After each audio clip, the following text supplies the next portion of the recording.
भोले बाबा कैसे गुस्सा हुए जरा विस्तार से सुनाओ। अब जो है राजा परीक्षित जी को सुखदेव जी कथा सुनाने लगे। बोले एक बार ब्रह्मा जी ने राजा दक्ष को प्रजापति बना दिया। क्या बना दिया? बोलो बोलो। प्रजापति। अब प्रजापति बनाया तो सम्मान समारोह रखा, सबको बुलाया। तो राजा दक्ष को तो मुख्य अतिथि थे ही। अच्छा, नेताओं की आदत होती है हमेशा लेट आते हैं, तो राजा दक्ष थोड़ा लेट आए। सब देवता बैठ गए, भगवान भोले बाबा भी बैठे, विष्णु भगवान भी बैठे, ब्रह्मा जी भी बैठे, नारद जी भी बैठे, नंदी भृंगी श्रृंगी सब बैठे हुए हैं। अब राजा दक्ष जैसे ही मंच पर आए, सबने खड़े होकर सम्मान किया। पधारो पधारो पधारो, अब आप प्रजापति बन गए, पधारो पधारो। अंत तो गत्वा राजा दक्ष की नजर लोगों के ऊपर पड़ी। तो जितने लोग खड़े थे सो वो तो ठीक है, पर जो बैठे थे उन पर ज्यादा नजर गई। और ऐसा होता है, 10 लोग प्रणाम कर लें, एक व्यक्ति प्रणाम ना करे तो नजर उसी पे जाती है, ये है कौन, ये क्यों नहीं पढ़ रहा है, हाँ, ये क्यों नहीं नमस्ते कर रहा है। तो राजा दक्ष ने देखा कि 3 लोग बैठे हैं, ब्रह्मा जी, विष्णु जी, भगवान भोले बाबा। ब्रह्मा जी तो पिताजी हैं तो कोई बात ही नहीं, विष्णु भगवान दादाजी हैं तो कोई बात नहीं, पर ये शंकर जी क्यों नहीं उठे, ये बात, ये दिमाग में उसके कचरा आ गया। सोई बैठते ही सबसे बाद में प्रवचन होने थे राजा दक्ष के, पहले नंबर पे ही प्रवचन करने लगा। सुनो सुनो सुनो। श्रूयताम ब्रह्म ऋषयो में सह देवा सह अग्नयः साधुनाम बुभ्रतो वृत्रम नाज्ञानानम चमत्सरा। सुनाओ सुनो सुनो सुनो। किसी अच्छी सभा में, सभ्य सभा में एक व्यक्ति यदि खराब आ जाता है तो सभा का माहौल बिगड़ जाता है। अब सब देवता एक दूसरे की तरफ देखने लगे कि भैया वो खराब आदमी कौन। तो प्रजापति राजा दक्ष बोले इधर उधर क्या देख रहे, सामने देखो, ये शंकर नहीं तुम्हें दिखाई पड़ रहा, न बैठने का ज्ञान न उठने का ज्ञान, दिन भर भूतों के संग रहता है, इसकी आदत भी भूतों के जैसी हो गई है। जहां इतना कहा सबके कान खड़े हो गए, हे भगवान। तो किसी ने धीरे से कहा राजा दक्ष को, इतने अवगुण बता रहे हो भोले बाबा में, तो अपनी बेटी का विवाह क्यों किया? तो तुरंत बोला, है हम अपनी बेटी का विवाह ये मरकट लोचन वाले शंकर से करते। मरकट लोचन मतलब बंदर की आंख वाला, बंदर जैसी आंख वाले के साथ हम अपनी बेटी का विवाह करते। कहां हमारी सुंदर कन्या, कहां ये भूत प्रेतों के साथ रहने वाला मरकट लोचन वाला जैसा शंकर। अरे वो तो हमारे पिताजी नहीं माने, उनकी जिद पे किया है। अच्छा, वाह भाई वाह। अब शंकर जी को खूब गालियां पड़ रही, पर शंकर जी कुछ नहीं बोल रहे। कर्पूर गौरम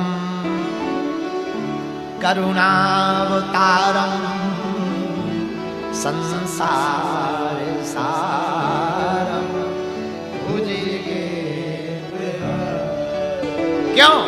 सदा वसंतम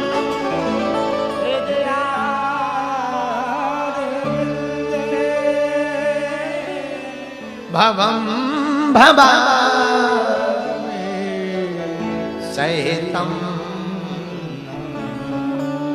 भोलेनाथ पर क्या प्रभाव पड़े, ये तो विश्वनाथ है। सदा वसंतम, सदा हमेशा आनंद में रहते, सदा दिवाली संत की, सदा जीवन में बसंत। संत की दिवाली तो सदा रहे, तो भोलेनाथ पे क्या प्रभाव पड़ेगा? लेकिन भोलेनाथ पे तो प्रभाव नहीं पड़ा राजा दक्ष की गालियों का, जो अगल बगल थे उन पे पड़ गया। तो नंदी जी को बड़ा बुरा लगा। नंदी जी बोले यदि प्रभु आपकी आज्ञा हो तो हम जरा इन्हें मजा चखाए। बोले बाबा बोले नहीं नहीं नहीं रहो, शांत रहो शांत रहो। ससुराल की गालियां हैं, किसी को शादी में मिलती हैं, हमें शादी के बाद भी मिल रही, अपना अपना आनंद है। हाँ, माता सती जी चरण दबाने लगी, और जैसे ही चरण दबाने लगी माता सती जी, सोई भोले बाबा बोले देवी जी आज बड़ी चरणों की सेवा हो रही है, क्या बात है? सोई मुस्कुराती वही सती जी बोली, वाह महाराज, हम देवी, हम स्त्रियों का तो धर्म है अपने पति के चरणों की सेवा करना। कहाँ जाएं, आपके ही चरणों की सेवा नहीं करेंगे तो क्या करेंगे? आपके चरणों की सेवा कर रहे हैं। भोले बाबा बोले वाह। सती जी चरण दबाने लगी। भोलेनाथ बोले देवी आज बड़ी सेवा हो रही, कारण बताओ। महाराज हम स्त्रियों का धर्म है पतियों के चरणों की सेवा करना, सोई हम सेवा कर रहे हैं। अच्छा वाह, कोई बात कहनी है? हाँ एक बात कहनी है, बोलो। स्वामी जी आपकी ससुराल में आपके ससुर जी ने सबके हित के लिए विशाल यज्ञ का आयोजन किया है, क्या आप आज्ञा देंगे चलने की या चलेंगे? भोले बाबा बोले निमंत्रण आया? निमंत्रण तो नहीं आया। फिर महाराज निमंत्रण तो नहीं आया स्वामी जी, पर हम इतना कह सकते डाकिया गड़बड़ा गया होगा। पिताजी हमसे बहुत प्रेम करते, निमंत्रण भेजा होगा। अब तक जो बात छिपाए रखी भोले बाबा ने अब बताई, अब समय आ गया। नहीं देवी ऐसा नहीं है, सती जी आपके पिता हमसे द्रोह करते, ईर्षा रखते, इसलिए हमको जानबूझकर निमंत्रण नहीं दिया। अच्छा हाँ महाराज आप चिंता मत करो, हमें आज्ञा दो, आप नहीं जा रहे हमें जाने दो, हम पिताजी की खड़िया खड़ी बिस्तर गोल कर देंगे, ऐसा समझाएंगे, वो क्षमा मांगते हुए आपकी शरण में आ जाएंगे। भोले बाबा बोले देवी जी देखो वैसे किसी भी यज्ञ काम में धर्म के काम में निमंत्रण की आवश्यकता नहीं है, पर जो धर्म का काम तुम्हारे अपमान के लिए करवाया जाए उसमें जाने की भी आवश्यकता नहीं। यज्ञ में जाने में निमंत्रण की क्या आवश्यकता? भाई प्रश्न उठाते लोग कि भोले बाबा हो करके बताओ, यज्ञ के निमंत्रण की बात करते तो धर्म के काम में निमंत्रण की, पर जो अपमान के लिए किया जाए उसमें क्यों जाना? इसलिए जाओ मत, घर पे ही रहो, बाद में देख लेंगे। नहीं महाराज आप चिंता मत करो, हमें एक बार जाने भर दो। तब भोले बाबा ने समझाया आवत ही हर से नहीं नैनन नहीं स्नेह, और तुलसी तहाना जाइए चाहे कंचन बरसे में। देवी जी जहां पर प्रेम ना झलके जाते ही सामने वाला जिसके यहां जा रहे उसकी आंखें चमक ना उठे, चेहरे पर मुस्कुराहट ना आए, उसके घर में कभी नहीं जाना चाहिए, भले ही उसके घर पर सोना क्यों ना बरसता हो। बोलो सीताराम, बोलो बोलो बोलो। एक संत बहुत अच्छी कविता कहते थे, हमें बड़ा आनंद आता था उनको सुनकर, हमारे दादाजी भी सुनाते थे। पवन की झकोरन से बादल मिट जाते हैं, पवन की झकोरन से बादल मिट जाते हैं, विधवा मिट जाते हैं श्रृंगार के बनाए से, नीच की संगत से राजा मिट जाते हैं, साधु मिट जाते हैं अनीत को धन खाए से। यही सती माँ के साथ हुआ कि जब माँ सती वहां पहुंची तो गोस्वामी जी ने उसका वर्णन लिखा। सादर भलही मिलीक माता, सादर भलही मिलीक माता,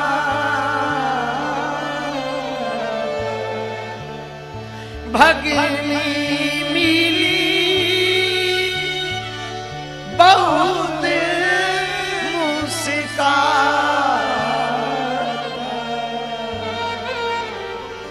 भगिनी मिली बहुत मुस्काता। रामचरितमानस कहती सती जी को केवल एक मां प्रेम, कथा सबको पता है। बाद में सती जी को क्रोध आया, पिता को भला बुरा कहा, अंत में सती जी ने सोचा इस शरीर को रखना कोई काम का नहीं है। जिस शरीर के खून में ऐसे पिता का रक्त बह रहा हो जो शिवद्रोही हो, और सती जी ने सच भी सोचा कि यदि हम वापस जाएंगे तो भगवान शंकर कहेंगे आओ दक्ष कुमारी, पिता के नाम से हमें बुलाएंगे तो हमें बड़ा बुरा लगेगा, जीवन भर ताने देंगे। इससे बेहतर है कि मर जाना चाहिए, शरीर को छोड़ देना चाहिए। हमें और भगवान शंकर को तो पृथ्वी में कोई अलग कर ही नहीं सकता। ये जन्म हमारा चला भी जाएगा तो दोबारा में भी हमें भगवान शंकर मिलेंगे। क्रोधाग्नि में जलने लगी मां सती और सब देवी देवताओं के सामने उंगलियां कर करके कहा जिन्होंने भी हमारे भगवान शंकर का अपमान सुना, देखा, किया, मैं मरने के पहले एक बात जरूर कह देती हूं, सबको दंड मिलेगा। आंखें लाल हो गईं, होंठ फड़फड़ा गए और क्रोधाग्नि में जल करके सती जी भस्म हो गई। क्रोध की अग्नि में जब सती जी भस्म हुई, हाहाकार मचा। भगवान शंकर को पता लगा, भगवान ने वीरभद्र को भेजा। वीरभद्र जी ने यज्ञ में आकर के थोड़ा सा मजा चखाया, और मजा बहुत अच्छे तरीके से चखाया। जितने देवी देवता आए थे ना, सबको यज्ञ का प्रसाद दिया, थोड़ा थोड़ा प्रसाद सबको दिया। प्रसाद भी दूसरे तरीके का। हाँ, जो भृगु जी थे ना, जो अपनी डांडी पर हाथ घुमा घुमा के बात करते थे, उनकी डांडी उखाड़ दी। लो, कहानी खत्म। ना डांडी रहेगी, ना हाथ घुमाना पड़ेगा। और बांध दिया, बांधो। भृगु जी को बांध दिया, उनकी डांडी उखाड़ दी। और आगे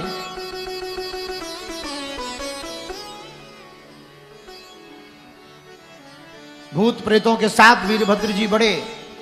तो एक देवता थे, पूषा देवता। भूत प्रेत बोले, महाराज, जब भृगु जी ने मंत्र पढ़ा था, हमें मार पड़ रही थी, तो ये जो पूषा देवता है ना, ये हमें दांत दिखा दिखा करके, बहुत 32 दांत दिखा दिखा करके खूब हंस रहे थे। बोले अच्छा? बोले हाँ। एक मुक्का वीरभद्र जी ने बनाया, उनकी 32 गिरा दी। बोलो सीताराम। एक देवता थे भग, उनका नाम था भग। भग नाम के जो देवता थे, भूत प्रेत बोले, महाराज, ये जो भग नाम के देवता हैं, ये जब सती जी क्रोध में थी ना, ऐसी ऐसी आंखें घुमा रहा था। बोले अच्छा? बोले हाँ। वीरभद्र जी ने ली और दोनों उंगलियां डालकर आंखें ही निकाल ली। बोलो सीताराम। जो जैसा किया सबको दंड मिला। अंत तो गत्वा यजमान जी को खोजा गया। बोले एक बात बताओ, राजा दक्ष जी कहाँ हैं? बोले वो तो वो पीछे पंडाल में छिपे बैठे हैं। सोई वीरभद्र जी वहां गए, एक धक्का मारा और गर्दन को ही उड़ा दिया, और गर्दन के मुंड को पकड़ा और कुंड में डाल दिया। स्वाहा। लो, हो गई यज्ञ। सब देवता जो जो यज्ञ में गए थे, सबको दंड मिला। तो सब देवता ब्रह्मा जी के पास गए।